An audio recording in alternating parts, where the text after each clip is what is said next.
و تمام مراجع شما همین رو میگن. سیستانی، آقای وحید خراسانی، همگیشون همین رو میگن کلام اهل بیت علیهم السلام حجت نیست، کلام ما حجت. خب اینا مسلمان این حرفو میزنن؟ شما به من بگو آدم مسلمان این حرفو خب اینا میگن دیگه این حرفو، اصلا مرجعیتشون همینه.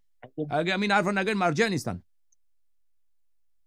و مثلا از امیرالمومنین هم میگن که هیچ زندانی سیاسی نداشتن، نه پیغمبر نه امیرالمومنین، هیچ زمینی نفروختن در دوره حکومتشون، ولی اینها دارن زمین میفروشن. زمین هر کی آباد کرد برای اونه، 1 متر 100 متر هر چیز تونستی آباد کنی مالک هستی. دولت حق فروش زمین رو نداره. اما همین صادق شیرازی ببین اعتقاد به انقلاب داره، اعتقاد به ولایت فقیه داره، اعتقاد به حکومت اسلامی داره. این فقط دلش از اینجا سوخته که حکومت به این داداشش نرسیده، به آقای خامنه‌ای و خمینی رسیده. خب اینا اعتقاداتش این اختلاف جوهری با خمینی نداره، با خامنه‌ای. اینا همون چیزایی که خامنه‌ای و خمینی قبول داره اینا هم قبول داره.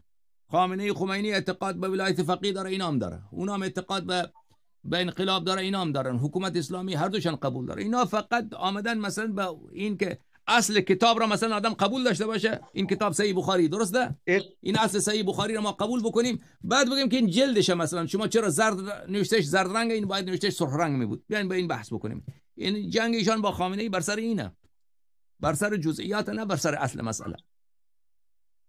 خب اعتقاداتش که نمیاد تو تلویزیون اعلام کنه اعتقادات من اینه، اون چیزی که میگه مردم با شعائر دین رو ولایت فقیه را دعوت میکنه.